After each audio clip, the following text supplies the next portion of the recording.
안녕하십니까. 나도 양말 입고 잘못했나? 원래 벗고 하자 그랬어, 오늘. 그래 저도 안 입고 왔는데. 오세훈 후보님, 또 개혁신당의 김정철 후보님, 이준석 대표님 세 분이 이곳 노원구에서 청년의 주거 문제에 관한 현장에서 간담회를 좀 가졌습니다. 같이 비공개 간담회라고 나왔는데 세 분의 얘기를 좀 들은 다음 그리고 나서 질의응답을 받도록 하겠습니다. 제일 먼저 이준석 대표님 얘기하시겠습니다. 예, 오늘 이렇게 우리 야권의 서울시장 후보들이 함께한 것은 그만큼 지금 이재명 정부의 부동산 실책이 실질적으로 젊은 세대의 주거를 위협하고 있다라는 공통의 인식 때문입니다. 오늘 저희가 만나 뵙게 된 이 젊은 세대도 사실 지금 이 공간에서 지금 이제 꿈을 키우는 단계에서는 살 수 있지만은 그 다음 단계 나중에 결혼하고 또 아이를 키우고 이런 단계에서 자신이 주거 환경을 개선해 나가는 과정 자체가 지금은 좀 비현실적으로 보이는 그런 것들을 이야기했습니다.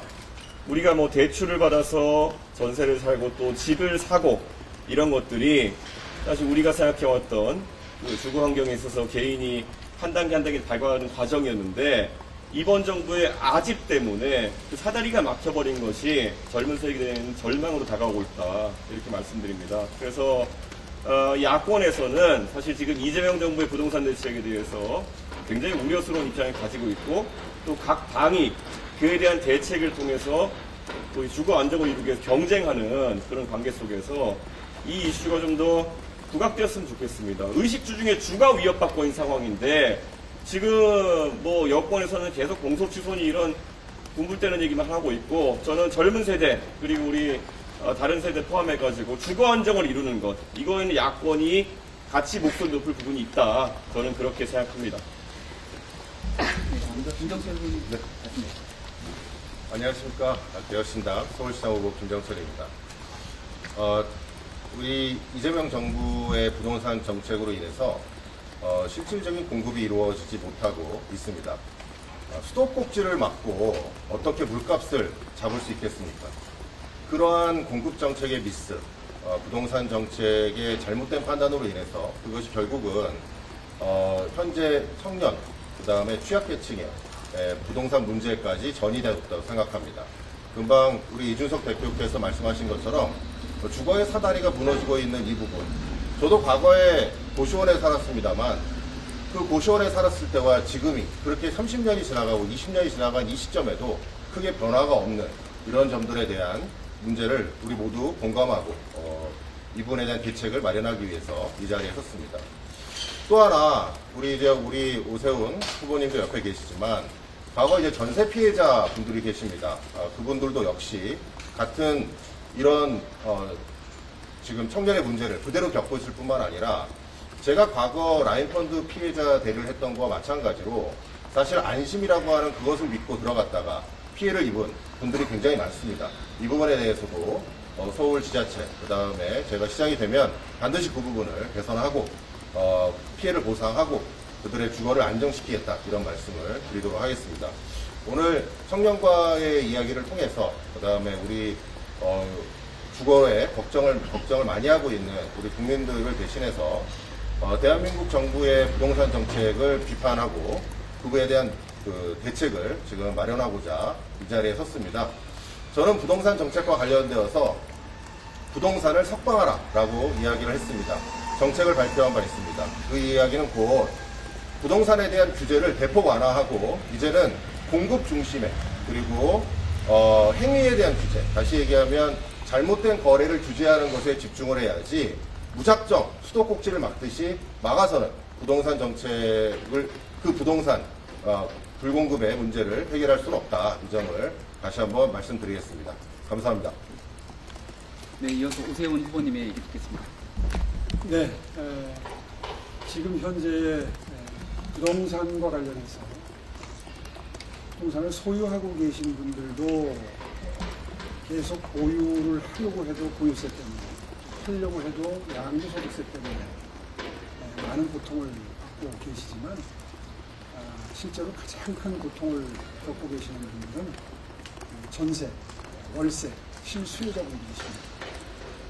작년에 6.27 대책으로 대출 제한이 본격적으로 시작이 돼서 11호 대책으로 실거주자가 아니면 그걸 매입할 수 없게 되면서 매물 잠금 현상이 본격화되기 시작했습니다. 그 이후에 전세 물량은 완전히 씨가 마르고 그 바람에 전세 보증금도 오르지만 월세는 정말 급등을 하고 있는 상황에서 오늘 한 젊은 청년의 월세 방을 방문을 했습니다. 상징적으로 이 장소를 선택하긴 했지만 오늘 저희가 마음을 모아서 전달드리고 싶은 메시지는 앞으로 1, 2년 내에 이 전세 매물 잠금이나 월세 폭등의 현상이 현 정부의 정책 기조대로 가게 되면 해결될 실마리를 찾기가 불가능에 가깝다는 겁니다.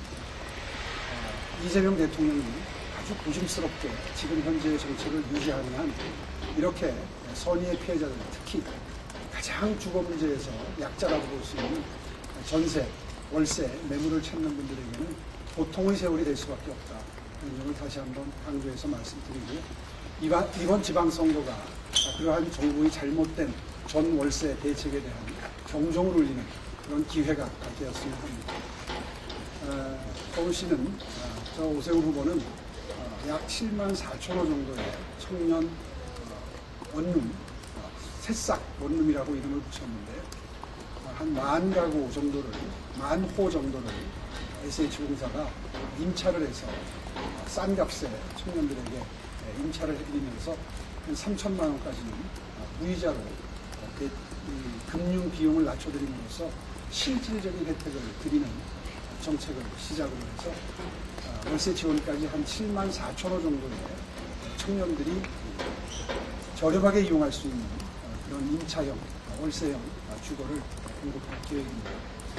이 정부가 근본적인 대책을 마련할 때까지 서울시의 이러한 노력이 청년과 신혼부부들에게 희망의 메시지가 되기를 바라고요. 이런 청년들의 고충이나 청년 대책에 대해서 마음을 함께 모으는 개혁신당 우리 김정철 후보님과 함께 현장을 방문해서 우리가 마음을 모아서 이러한 대책 마련에 최선을 다하겠다는 그런 뜻을 전달하고자 합니다. 네, 이것으로 모두 발언을 마치고요. 기자님들 질문 있으신 분들 질문 받도록 하겠습니다. 네, 안녕하세요. CBS 유원입니다. 오늘 그 다음 후보님께서 함께 하시는 건 공약권인데 이러한 있고 정책 문제나 이런 가능성 부분이 당대표 입장에 제가 말씀드리자면은 저희는 후보 단일화나 아니면은 선거 연대까지는 검토하지 않지만 정책 관련 사안에 대해서는 이재명 정부의 독주에 대해서는 공통으로 견제할 의사가 있습니다. 그래서 지난번에는 다소 정치적인 사안으로 이재명 정부가 무리수를 두고 있는 공소취소 특검에 대해 가지고 저희 경기도지사 후보 조홍천 후보가 제안을 했고 바로 오세훈 시장님이 화답해 주셔가지고 실제 그것이 많은 반향을 얻게 되고 그를 통해서 잠시나마 이재명 대통령과 민주당이 그들의 독주, 폭주를 멈춰 세우는 그런 상황이 발생했습니다. 물론 그것의 최종적인 저지를 위해서 앞으로 해야 될 일이 많지만은 저는 민주당이 가장 두려워하는 것이 그런 것이 이슈화되는 것이라고 생각합니다. 그래서 지금 민생에 있어서 가장 중요한 문제인 주거 문제에 대해서 이번엔 또 오세훈 서울시장님과 우리 또 김정철 서울시장 후보가 공통의 인식을 바탕으로 해가지고 이재명 정부의 가장 큰 실정인 부동산 문제를 지적해내는 것 굉장히 의미가 있다 이렇게 생각합니다. 그래서 앞으로 우리 국민들이 지금 어려움을 겪는 부분에 대해서 아무리 민주당이 다른 쪽으로 시선을 돌리려고 해도 우리는 공통으로 민생에 집중해서 실제 그 민생고를 해결하겠다는 취지로 양당이 정책에 대해서는 교류할 의사가 있습니다. 예, 적극 동감이고요. 이런 가장 고통을 받는 분들의 문제를 해결하는 데 있어서 힘을 모은다는 것은 굉장히 의미가 크다고 생각합니다. 그런 의미에서 질문 주신 대로 이 정책 연대에 대해서 중점을 두어서 앞으로도 어느 정당, 어느 정파라도 뜻을 함께한다면 함께하는 모습 만들어가려고 노력하겠습니다.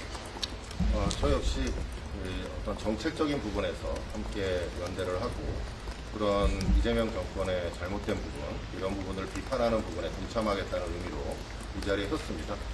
오세훈 후보님께서도 사실은 저희 조홍천 후보가 제기를 했던 공소 취소와 관련된 사법 내란의 문제 제기에 바로 화답을 해주셨고 그 응답을 해주셨기 때문에 저 역시 지금 지방선거를 앞두고 있지만 이 자리에 서서 말씀을 드리고자 하는 겁니다. 그리고 사실은 제가 전사기 피해자분들을 이렇게 만났을 때 우리 오세훈 후보님한테 약간 불만이 많더라고요. 그래서 제가 그걸 좀 전달해 드리려고 여기 왔습니다.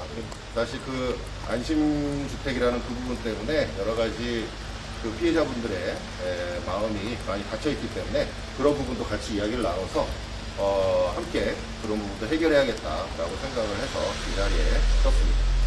그 부분은 허브와 잘 이야기가 돼서 지금 이제 보증보험 문제가 조금 좀 엄격히 제한을 해서 계약 연장 시에 보증보험이 힘들 뻔했는데 잘 풀렸다는 점 오해 없으시기 바랍니다. 네, 다음 질문 혹시 있으신가요? 예. 최소한 단장님입니다. 네. 대표님께서 후보 단일화나 선거 연대까지 검토하지 않는다고 하셨는데 전국 모든 지역의 모든 기초단체장 구의원 전부 단일화 쪽으로는 검토를 안 했습니다. 전혀 검토한 바가 저희는 없고요. 당연히 어떤 제안도 지금 들어온 바가 전혀 없습니다.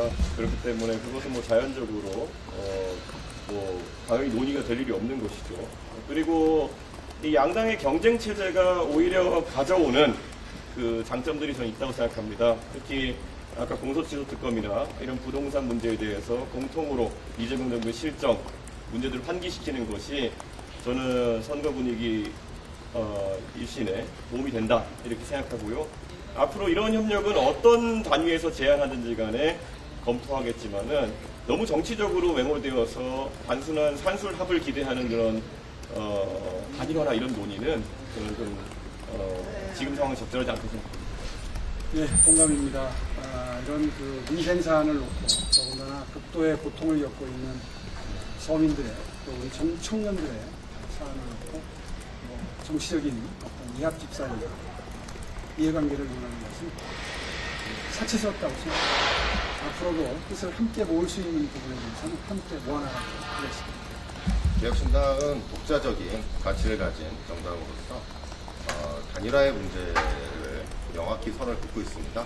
저희의 정당의 색깔을 그대로 드러내고 있고 저희가 말하는 그 메시지가 국민들에게 전달되도록 하기 위해 모든 노력을 기울이고 있습니다. 지금 전국의 개혁신당의 모든 후보들이 매일 아침에 지하철역에 나와서 고개를 숙이면서 시민들에게 인사를 하고 그들의 마음을 듣고 그들의 의견을 경청하고 있습니다. 지금 이 자리에 선 것은 단일화의 의미로 선 것이 아니라 여기 계신 분들과 함께 그 다음에 오세훈 후보님과 그 다음에 저 역시 같은 뜻을 가지고 있는 이재명 정권에 대한 비판의 문제, 그리고 이재명 정권의 부동산에 대한 정책 실패의 문제, 앞으로 다가올 이재명 정권이 그대로 유지되었을 때, 그 다음에 정원호 후보가 당선이 되었을 때 발생하게 될 우리 부동산 대란의 문제를 지적하고자 이 자리에 섰다는 점 말씀드리겠습니다. 네, 혹시 추가 질문 있으세요? 부산대교 현지양입니다. 정원 후보가 세부지 없는 은퇴자에 대해서 공시지가가 오른 데에 대한 재산세 증가분을 현지적으로 감면하겠다고 했는데 이 정책에 대해서 우리 국민들께서 민주당의 그 습성을 잘 아셔야 됩니다. 이게 뭐 제가 있는 화성시에서 자주 일어나는 일이지만은 본인들이 방을 어질러 놓고 치우는 거를 업적이라고 자꾸 이렇게 생각하는 경우가 있습니다.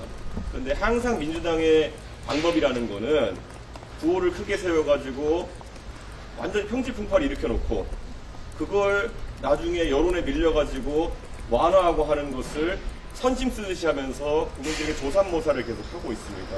저는 그런 양태 여러 가지 정책에서 보이는데 특히 부동산 관련해서 제일 심하다 이렇게 말씀드리겠습니다. 이 공시지가에 대해 가지고 사실 공시지가라는 것은 안정성을 가지고 세수나 여러 가지 기준을 적용하기 위해 있는 것인데 이것을 부동산 대책이랍시고 자꾸 건드리고 그에 따라 가지고 조세 부담이 커지거나 여러 문제가 생기면은 또 깎아주겠다는 듯이 선심을 쓰고 이런 식으로 제도를 누더기로 만들어놨습니다. 저는 이런 부분에 대해서는 개혁신당 강력하게 규탄하고 부동산 시장의 안정성을 해치는 행위들에 대해 가지고 글쎄요, 저는 국민들이 이제 수법을 알았다 이렇게 생각합니다. 이게 사실 민주당이 정권 잡으면은 부동산이 대책을 세울 때마다 한없이 오르는 이유 중에 하나일 겁니다. 네, 뭐 추가 답변 괜찮을 것 같고요. 질문 주시죠. 님께 여쭤보고 싶은데 지금 정원우 서울시장 후보를 둘러싼 폭행 경위가 논란이 되고 있는데 같이 공격했던 분께서 본인이 폭행을 했고 정원우 후보는 말리다가 휘말렸다 이렇게 지금 말씀하고 계신데 이 상황 진실 공방 어떻게 보고 계신지 한 말씀 전혀 의견 없습니다. 저는 정원 후보가 폭행 사건이 있었다. 과거에 그럴 수 있죠.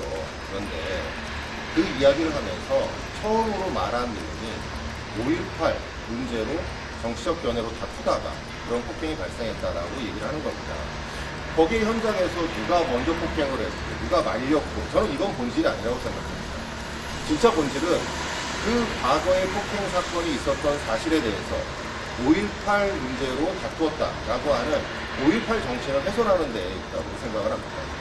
본인의 어떤 정치적 방패막이로 5.18을 내세우는 것, 이것은 광주에 계시는 분들, 그것뿐만 아니라 우리 국민들 모두를 무시하는 것이고, 특히 개혁신당은 헌법 전문에 5.18 정신을 수록하기 위해서 모두 전 의원들이 찬성을 했고요.